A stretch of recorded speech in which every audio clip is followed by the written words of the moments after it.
dipasang begini karena kaki kanannya lebih pendek, dipasang begini supaya yang kanan di sini lebih tinggi, yang kiri lebih panjang di sini. Yang lain kata, oh tidak harus begini, ini. Ya,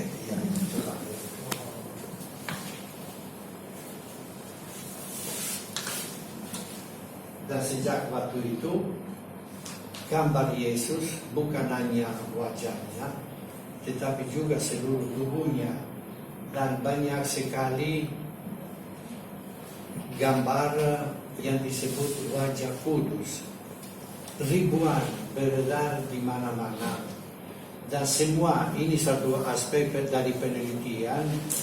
Semua gambar-gambar lukisan itu diselidiki dan ternyata modelnya yang satu itu, sehingga nanti mungkin ada di sini kita ada, ini ada ya, sehingga kita bisa pastikan bahwa itu modelnya, kain kafan menjadi model, lalu ada banyak sekali yang beredar di mana-mana.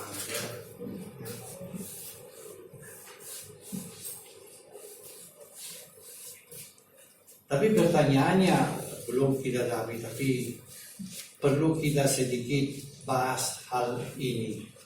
Gambar itu memang ada, dan kalau ada, kita berhadapan dengan satu benda yang memang ada benda ini, ada. Tapi bisa dikatakan, oh itu dongeng, itu legenda, itu cerita orang. Bukan, ada, sudah. Ada gambar itu, seperti tadi, lihat sebelah kanan itu. Memang gambar itu ada di tengah ini, lihat, ini bagian depan, ini bagian belakang. Mau dikatakan tidak ada? Ada. Kalau ada, ayo coba kita selidiki bagaimana terjadi gambar itu. Oh, inilah yang dibahas di sini. Secara singkat, karena ini tidak penting bagi kita. Secara singkat, ada yang mengatakan ini lukisan. Kalau lukisan apa? Ada kuas, ada cat atau apa, warna. Di sini tidak ada. Ada orang yang mengatakan, oh ini buat ada patung Yesus dipanasin, lalu dibungkus dengan kain kafan ini. Kalau kain ditempel dengan barang panas, lebih jelas. Kalau ibu sendiri sampai nonton TV, lalu ini berhenti, apa yang terjadi di sini? Ya, efeknya seperti itu. Jadi apakah seperti itu? Tidak juga. Karena apa? Karena pantulan cahaya dari gosong itu berbeda dari ini. Tidak ada pantulan cahaya. Sedangkan kalau saya melihat celana saya juga, saya tegur ibu gimana ini? Sedang nonton TV, tidak TV di sini kan? Ya itu, itulah. Jadi bukan itu.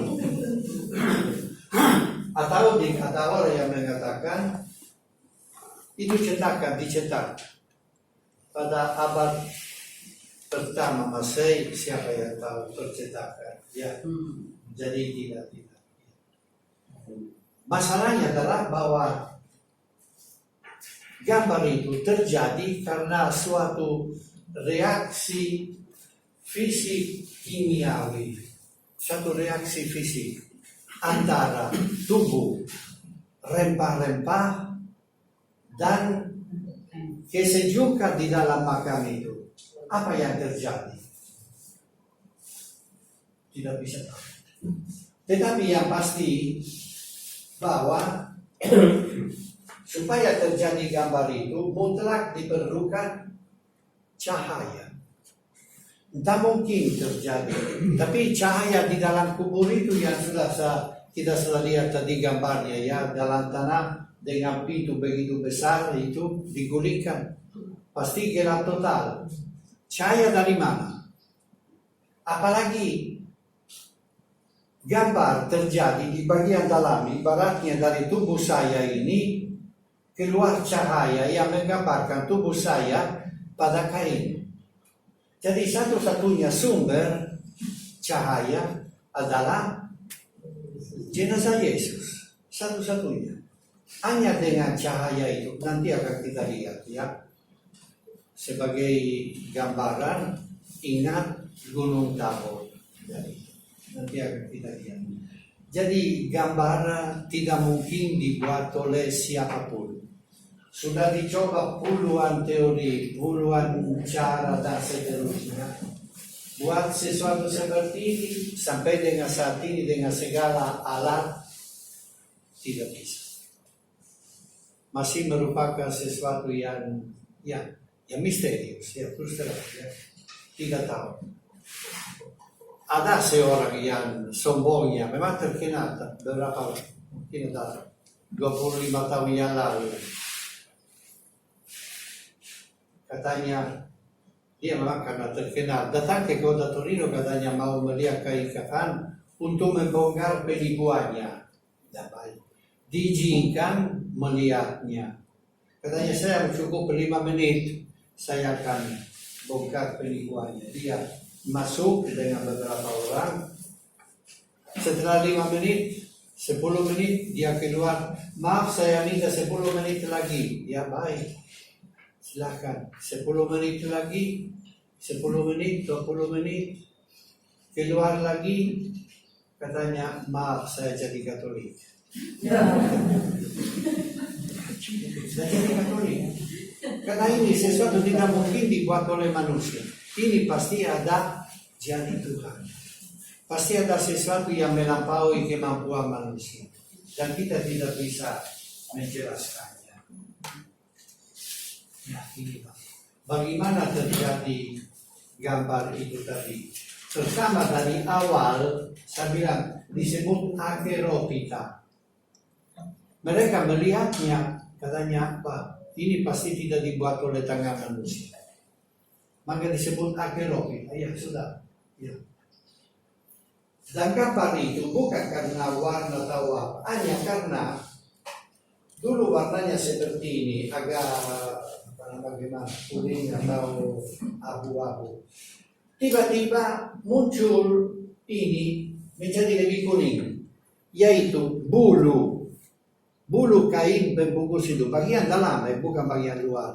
Bagian dalam menjadi lebih kuning.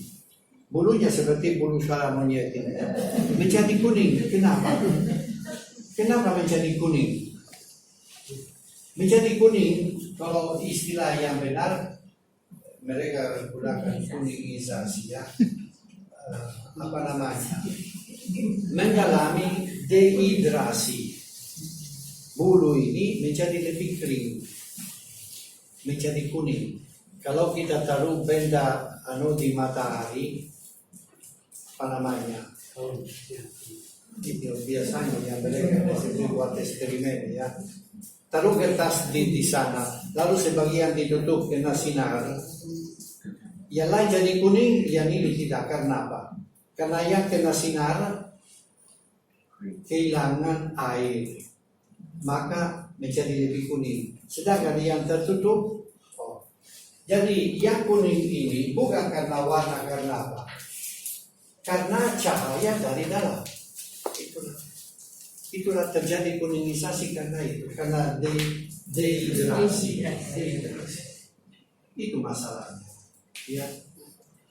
Inilah teori-teori yang ditawarkan orang karena kontak, karena lakukan lukisan dan strinatura, ya. Itulah patung, ya. Tetapi satu-satunya yang masih bertahan dan memang rasanya benar, yang disebut radiasi, yaitu kira-kira 30 sampai 35 jam setelah jenazah itu dibungkus dengan kain kafan, orangnya, jenazah itu hidup kembali. Dan pada saat dia hidup kembali, dari tubuhnya terpancar suatu cahaya yang sangat besar. Cahaya itulah yang menggambarkan tubuhnya pada kain kafan. Karena karena gambar terjadi juga di mana kain tidak kontak dengan daging. Terjadi juga.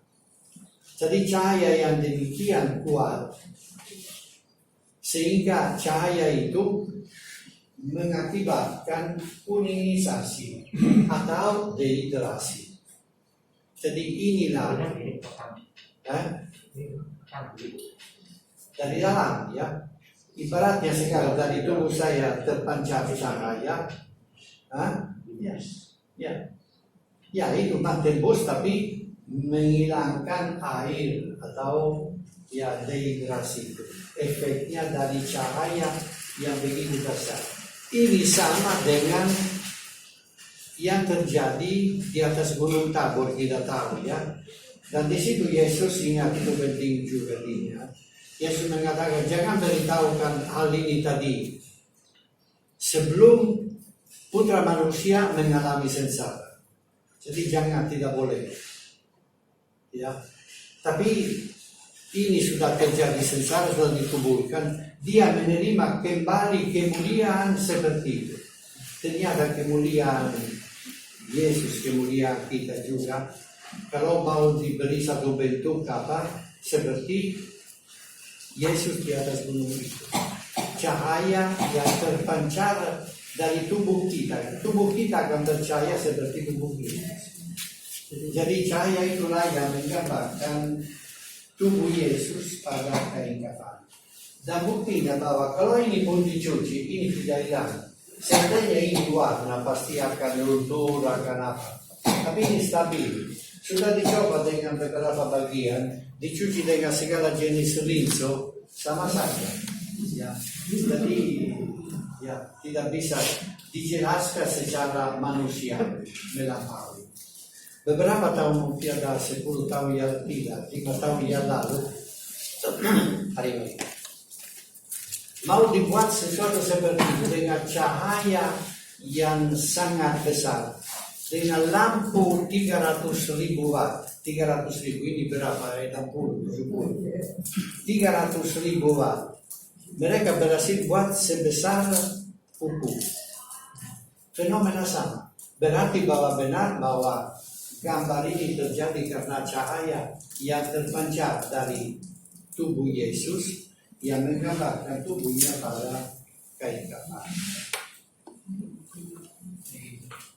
Sehingga ini benar-benar kain kafan menjadi tanda kebangkitan. Tanda kebangkitan. Ya. Karena antara lain tidak ada tanda pembusukan pada kain kafan. Karena kita tahu bahwa tubuh manusia dalam keadaan normal seperti di sini, setelah 40 jam orangnya mati, pasti mulai proses pembusukan. Dan proses pembusukan pasti kena kain pembungkus. Bekas pembusukan itu tidak bisa dihilangkan dari kain, pasti ada. Pada seluruh kain kafan tidak ada sama sekali tanda sudah mulai pembusukan. Tidak ada. Dan kalau kita hitung dari hari Jumat sore sampai hari Minggu pagi, sudah kurang lebih 30-35 jam. Jadi sebelum mulai proses pembusukan, jenazah itu yang adalah jenazah Yesus sudah hidup kembali. Dan lagi tidak ada tanda gesekan antara darah dan kain. Kalau kita ada luka, kita baru. Kalau kita mau copot, kelihatan bahwa ini memang kain ini, benda ini ditarik, dilepaskan. Sedangkan di sini tidak, seperti ibaratnya tubuh saya sekarang dari sini keluar, berubah. Dari fisik menjadi rohani, berubah sehingga bisa melewati. Buktinya di mana? Beberapa saat kemudian menampakkan diri kepada para muridnya di Senakel. Pintunya terkunci, kok tiba-tiba ada lewat dari mana? Yaitulah tubuh mulia. Tubuh mulia. Sama dengan tubuh ini, tetapi tidak lagi terhalang oleh benda apapun. Dia tidak perlu melewati pintu. Dia begitu. pada saat Yesus menerima kembali kemuliaannya, tubuhnya dari fisik menjadi rohani mulia. Dalam keadaan mulia menampakkan diri kepada para muridnya. Ya memang dilihat tubuhnya sama, tapi dalam keadaan mulia. Itulah kebangkitan Yesus. Dan begitu juga akan dengan kita. Ya, kita akan seperti dia. Ya. Jadi tubuh Yesus itu keluar atau melintasi kain. Melintasi. Ya. Karena kalau dibuka, paling tidak digunting atau diapa oleh siapa. Dan ada beberapa buah dia mengatakan, ya itu memang para muridnya datang membukanya semuanya itu.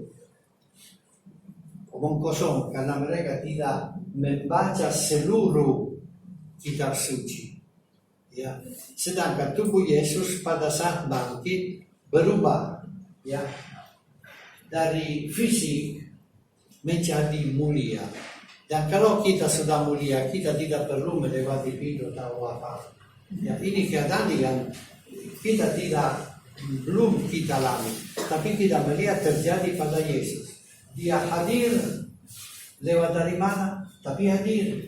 Ditanya, coba Thomas, cocokkan ini tanganmu, cocokkan. Loh, tapi tadi dari mana? Ya, itulah. Itulah keadaan mulia manusia. Seperti Kristus, ya. Jadi seperti penampakan di senakel atau pancaran cahaya di tabor. Inilah kebangkitan. Terjadi sesuatu seperti ini, yaitu cahaya yang terpancar dari tubuh Yesus yang menggambarkan. Ya. Mengenai lagi penelitian, penting sekali penelitian darah. Ya, penelitian darah. Dan ini yang paling banyak dipelajari, diselidiki secara singkat sekali. Jelas pada seluruh kain kafan sudah lihat di sana replikanya. Di mana-mana ada tanda darah, karena memang darah menutupi seluruh tubuh Yesus dari atas kepala sampai kaki, seluruhnya banyak sekali darah. Bukan seperti salib yang bagus-bagus itu ya, seperti orang yang baru habis mandi, bukan. Tapi memang seluruhnya berdarah ya.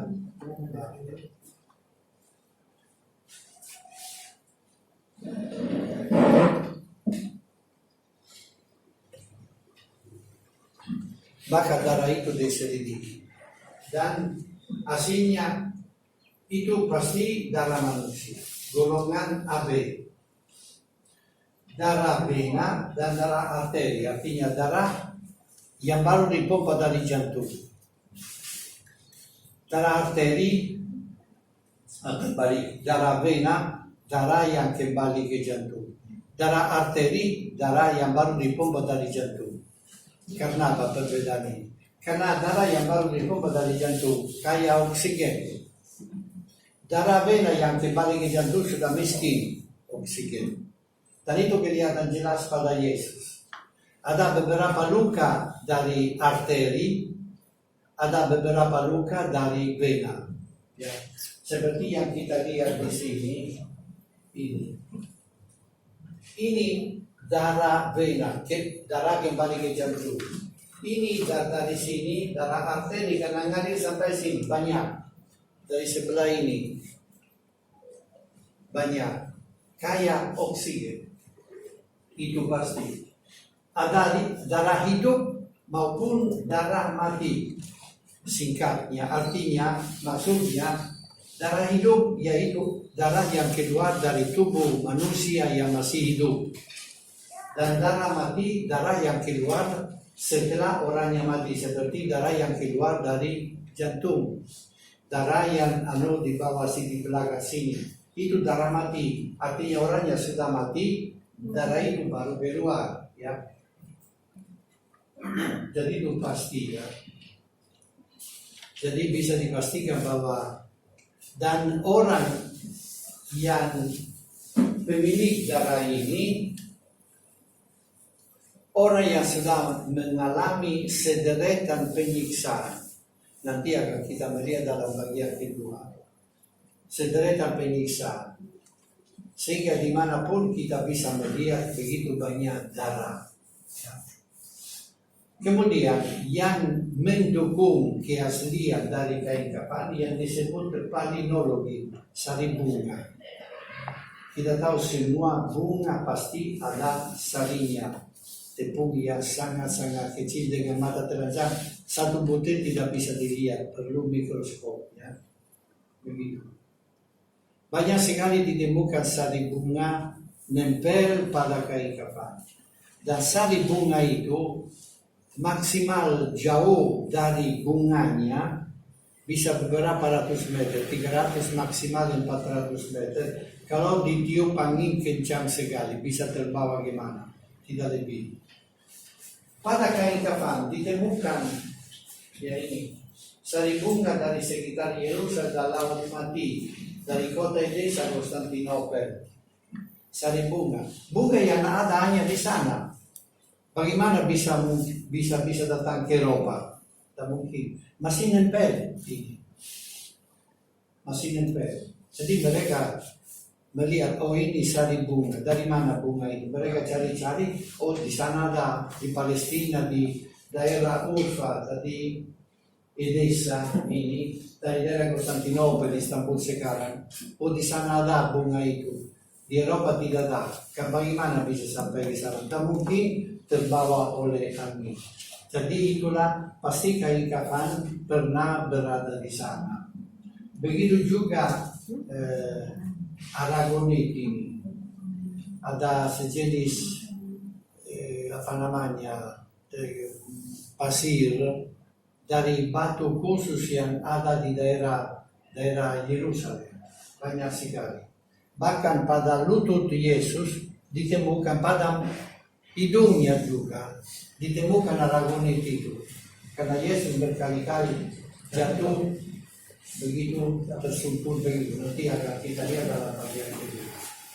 Jadi ini secara singkat ya, banyaknya penelitian yang membenarkan kain kafan ini benar asli, berasal dari abad pertama dan berasal dari daerah Palestina, Israel sekarang. Dan lagi penelitian mata uang Pilatus. Kebiasaan sekarang juga masih ada Chinese, siapa lagi subuh. Kalau orang mati matanya ditindih dengan koin, atau orang kaya yang lebih miskin pakai pecahan riuk atau apa. Ya begitu. Pada tubuh Yesus juga mereka pakai adat istiadat ini dengan Yesus, matanya ditutup dengan koin. Koin itu juga tergambar pada mata Yesus. Dua. Ya. Di pameran Filiatsa di sini kita tunjukkan. Jadi koin itu adalah koin yang dibuat oleh Pilatus yang mewakili Kaisar sebagai gubernur di daerah Palestina itu selama 10 tahun. Dia buat koin sendiri dengan nama Kaisar Tiberius, karena waktu itu kaisarnya itu di Roma adalah namanya Tiberius. Ya.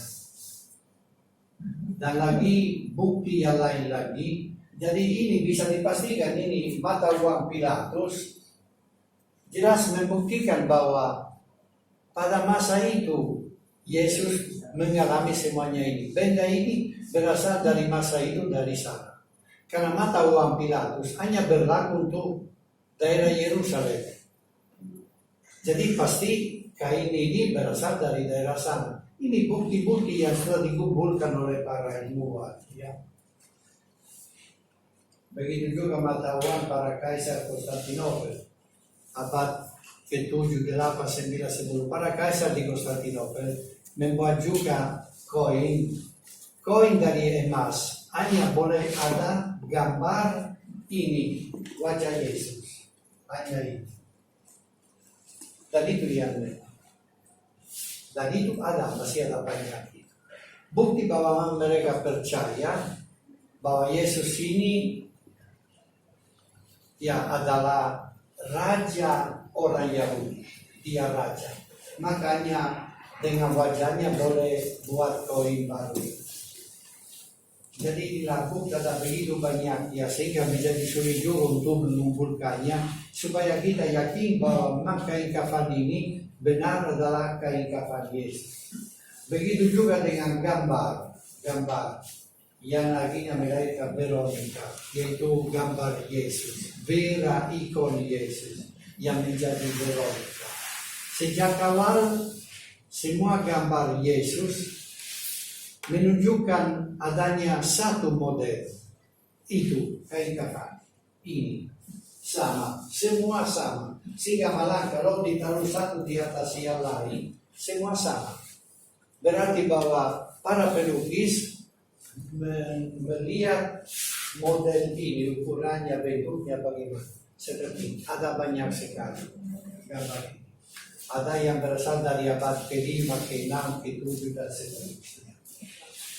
Yang menjadi masalah baru ini yang disebut penelitian karbon 14, di mana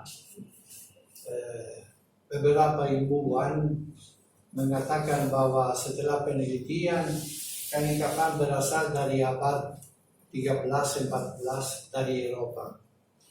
Tetapi ternyata bahwa mereka memang tidak ada yang Katolik. Mereka sengaja melakukan beberapa langkah yang salah. Sehingga beberapa tahun yang lalu, 2003-2004, terpaksa mengakui bahwa memang mereka salah. Dan mereka mengakui. Katanya para ilmuwan juga kadang-kadang bisa salah. Iya, memang salah. Banyak hal yang tidak mereka perhatikan, sehingga hasil penelitian mereka tidak benar. Dibantah dengan penelitian yang lebih tepat, ya, sehingga bisa dipastikan bahwa kain kafan benar berasal dari daerah Palestina, dari abad pertama Masehi, yang mengalami sederetan kejadian dan sampai kepada kita, yaitulah. Jadi inilah Bapak Ibu, ya, kain kafan sanggup membela diri sendiri. Ini kesimpulan pertama dari saya. Kain kafan bisa membela diri, hanya harus tahu membacanya tanpa prasangka. Ini masalahnya. Banyak orang ilmuwan juga mau membacanya dari posisi saya tidak percaya. Itu salah satu penipuan besar. Saya Protestan, saya tidak mau Katolik begini-begini. Maka mereka mencari hal yang akhirnya, ya, seperti dengan karbon 14, dengan mereka mengatakan bahwa itu bukan darah manusia. Tapi ternyata satu demi satu teori mereka dibatalkan, dihancurkan oleh para peneliti ilmuwan yang lebih teliti dan benar-benar menyelidiki kain kafan tanpa prasangka. Kain kafan selalu memberi jawaban, asal kita dengan jujur mau bertanya.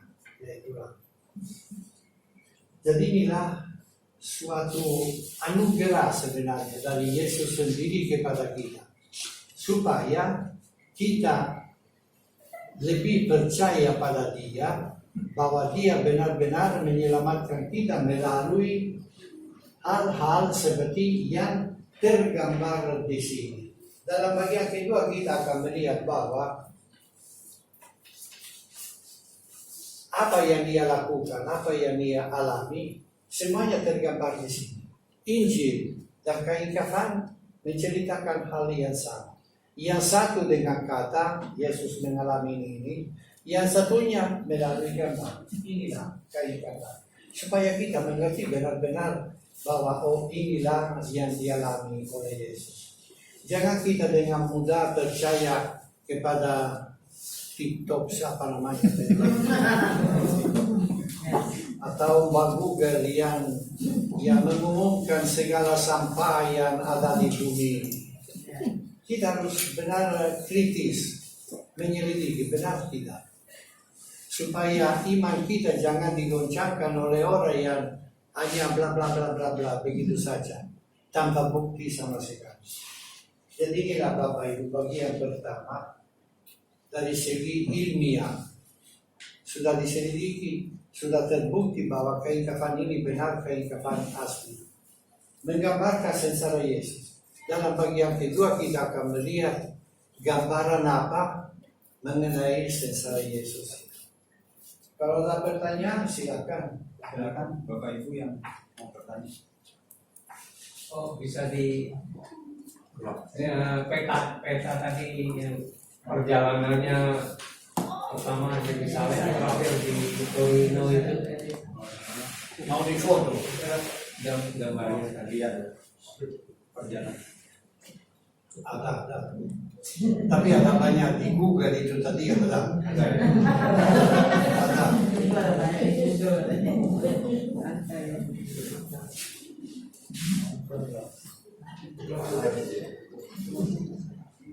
iya itu.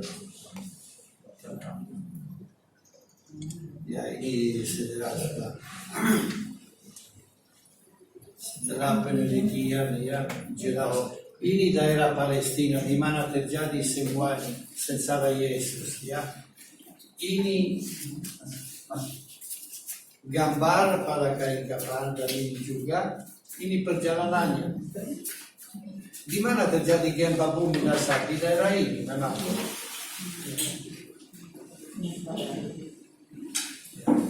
Jadi daerah asal awal perjalanan terus akhir dari perjalanan di Torino kelihatannya di bagian titik-titik itu banyak masalah sekarang. Maksudnya daerah sini itu seperti di Yerusalem, di Edessa terjadi, di Konstantinopel. Sejak penciptaan di daerah ini banyak masalah. Kalau itu bahasa sejarah banyak selalu ada. Yang sana itu damai-damai aja. Ya, apalagi bertanya ya Bu. Kuat sedikit karena telinga saya sudah mulai meragukan. Kan kain kamu termasuk salah satu kain yang banyak diteliti oleh di dunia ya. Itu berarti kan mesti dipotong sebagian-sebagian. Atau bagaimana untuk menelitinya itu apa yang dicuci ya? Yang dipotong itulah saya secara singkat. Yang dipotong dari sudut. Kesalahannya apa? Kain kafan sebelum adanya peralatan canggih begini sekali-sekali dipamerkan dan hanya boleh dipegang oleh para uskup. Jadi ya, jadi benar itu tadi. Jadi presentasi penjelasan saya 3 tingkat. Yang pertama yang tadi penelitian ilmiah mengenai benda ajaib ini, benda misterius ini. Yang kedua ini, apa yang tergambar di situ? Ini yang tergambar di situ seseorang yang sedang mengalami sederetan penyiksaan yang akan kita lihat. Nanti langkah ketiga, makna dari apa yang dia alami. Bagian kedua penting diketahui supaya nanti kita bisa mengerti bagian ketiga. Ini semuanya disusun berkaitan supaya kita mengerti dan bisa lebih menghayati iman kita akan Yesus, percaya kepada Yesus, bukan sekedar karena dikatakan oleh pastor, tetapi karena kita belajar, ya seperti ini kita belajar, mau tahu tentang inti dari iman kita. Kita harus tahu dan kita tahu bahwa inti Injil apa? Inti Injil satu. Surat cinta Tuhan. Surat cinta Tuhan pada kita. Ya, benar. Surat cinta Tuhan. Ya, cinta Tuhan. Cinta Tuhan benar ya. Cinta Tuhan yang dinyatakan kepada kita di mana? Melalui sengsara, wafat dan kebangkitan. Bukan melalui mujizat, bukan. Bukan karena dia beri makan, oh baik hati dia beri kita makan, mau kosong itu. Bukan karena dia memperbanyak anggur, oh minum mabuk, bukan. Tapi karena dia mengalami sengsara, mati dan bangkit untuk saya. Jadi apa artinya ini? Dialami untuk saya. Ya itu yang agar kita lihat dalam bagian ketiga. Itulah inti. Sekarang kita masuk dalam bagian inti ini, yaitu sengsara, wafat, dan kebangkitan. Bagian inti. Ya. Dan kita lagi bertolak dari manusia kain kafan dan sengsara Yesus. Sudah kita lihat tadi bahwa memang yang tubuhnya tergambar secara jahit pada kain kafan itu adalah tubuh Yesus. Rangkuman ya ini lagi ya. Ini gambar yang dia tinggalkan. Kalau kita melihatnya begini, di mana tubuhnya, biasanya orang melihat ini. Tidak ada beda ini.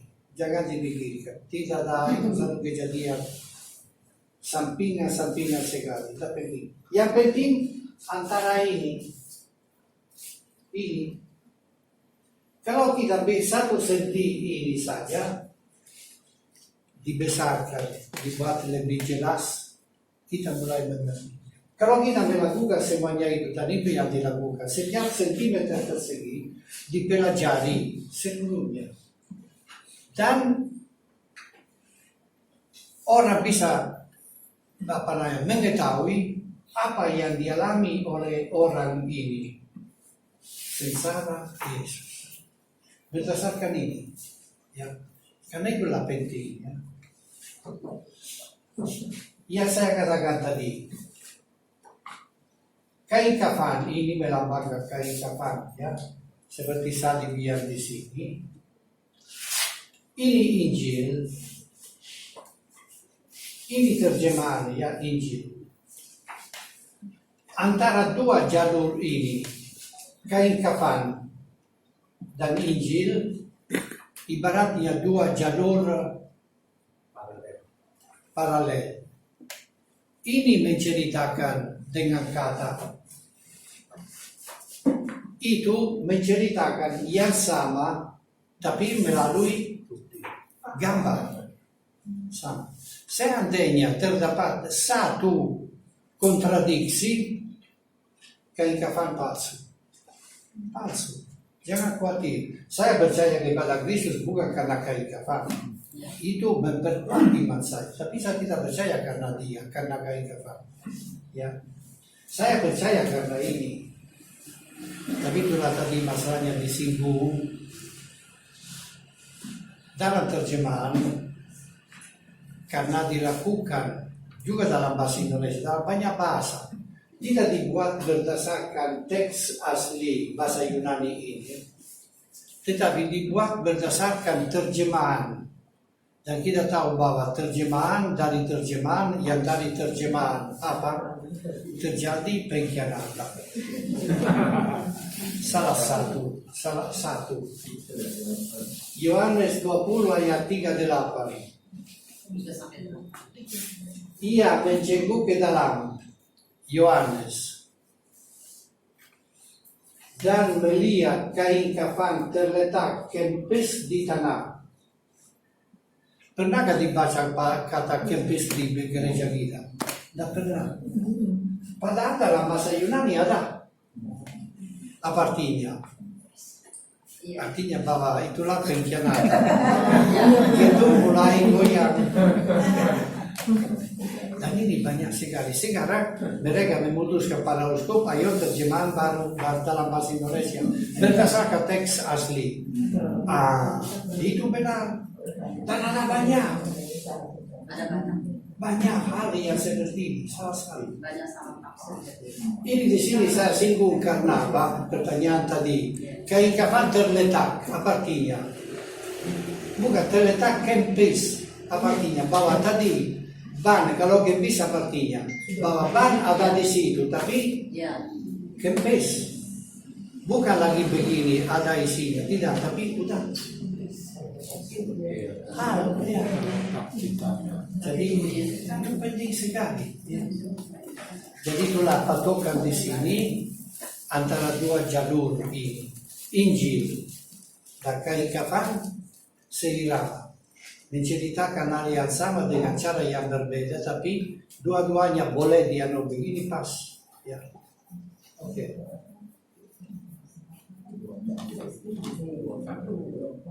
Jadi penelitian dari kain itu menghasilkan ini tanda-tanda sengsara. Kok orang seperti ini? Orang yang percaya, tidak percaya, yang skeptis. Kok ini seperti orangnya yang melihat sepintas, seperti mengalami banyak penyiksaan coba diselidiki apa? Tanda-tanda sengsara. Tanda-tanda yang itu tadi kita tahu dari Injil, ya tahu, yang ini. Tapi yang sama ditemukan pada kain kafan. Penderitaan tersendiri dan terlalu banyak. Ini nanti akan kita lihat satu persatu. Sekarang hanya untuk dilihat apa antara dua jalur ini. Penderitaan, pemakaian duri yang tidak dilakukan oleh Roma, Kaisar, hukum Roma, tidak mengenal penyiksaan ini. Kau dengan manusia ini kenapa? Lalu memikul patibulu. Biasanya kalau di sini di mana-mana Salib. Salah. Nanti akan kita lihat ya, sekarang hanya nama ya. Lalu berkali-kali jatuh tertindih patibulu. Bayangkan patibulu ini namanya palang. Kamu terikat begini, kamu jalan, kalau jatuh apa? Bayangkan, nanti akan kita lihat. Semuanya tergambar pada kain kafan. Lagi dipaku bukan diikat. Nanti akan kita lihat satu persatu. Tidak diikat. Ya, karena sering diikat. Karena apa? Supaya lebih lama lagi dia menderita. Sampai dia hancur, mati, ya begitu. Ya, nanti akan kita lihat. Ya. Luka pada lambung. Dan katanya setelah mati. Darah mati, tadi ingat tadi penelitian darah mati. Artinya darah yang keluar setelah orangnya mati. Mengapa apa dan seterusnya. Tergambar di situ. Betisnya tidak dipatahkan. Kebiasaan orang Roma supaya dipercepat, betisnya dipatahkan. Kalau kita sakit sedikit, benturan di betis bagaimana sakitnya? Mau merekam setan juga. Dipatahkan. Yesus tidak. Pada kebiasaan. Dan dalam Injil dikatakan bahwa kedua penyamun ini di kiri kanan dipatahkan. Ini tidak, karena apa? Kita harus tahu ya. Lalu mayat tidak dimandikan sebelum dikuburkan. Kenapa? Tahu nggak?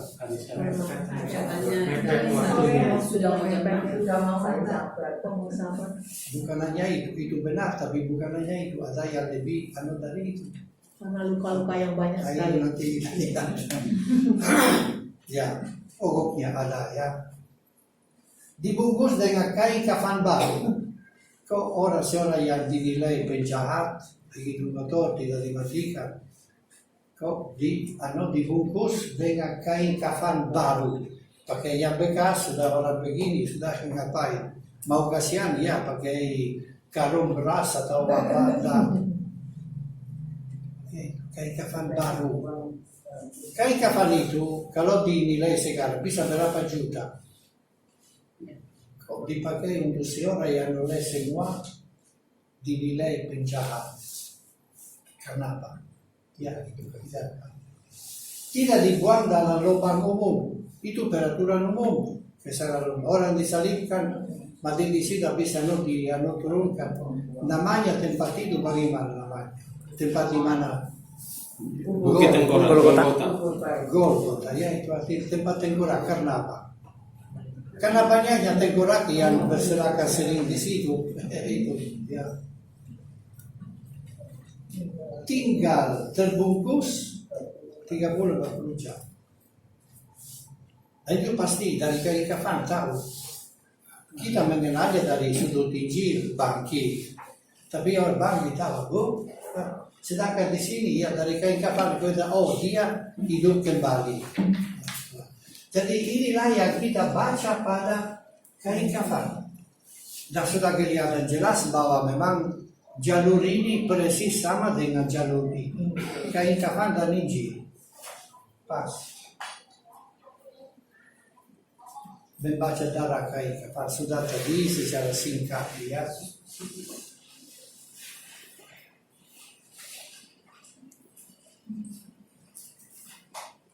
Penelitian dari darah ini yang paling penting.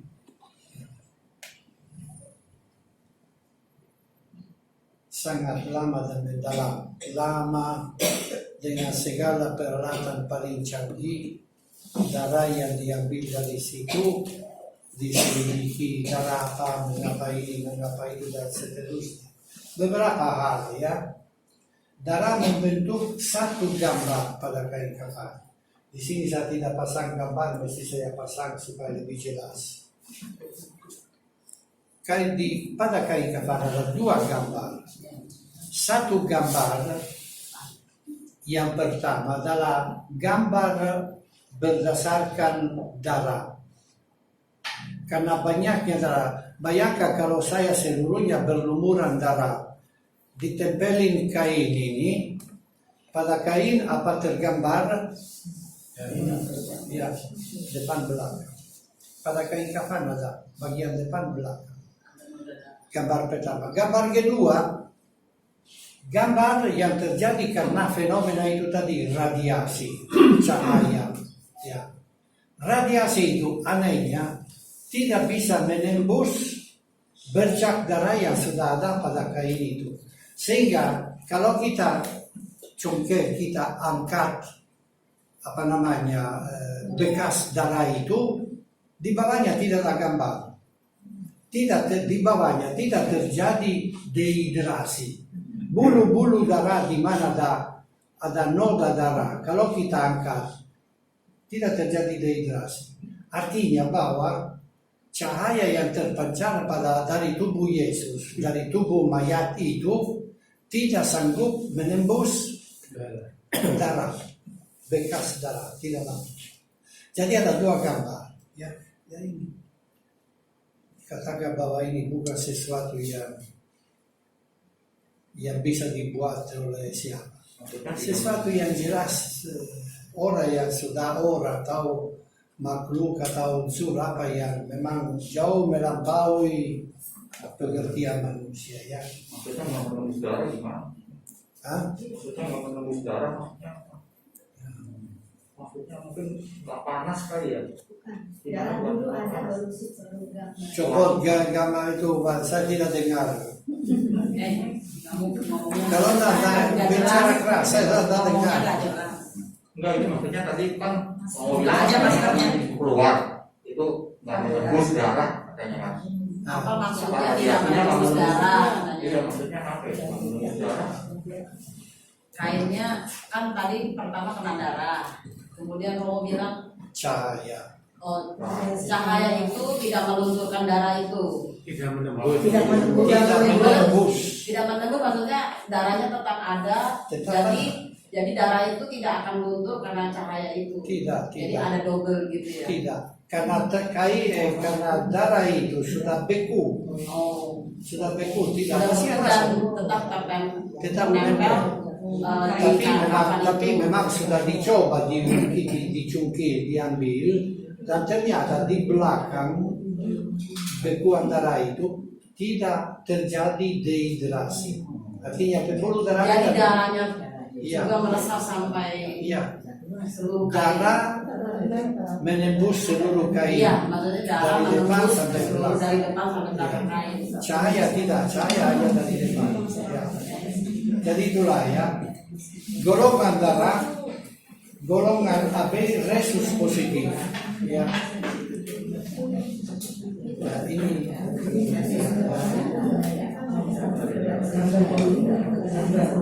Kalau negatif bahaya. Itu ya. Lalu mengenai darah lagi, ada darah hidup, arteri dan vena itu tadi, ya. Darah yang baru dipompa dari jantung, arteri. Darah yang kembali ke jantung, vena.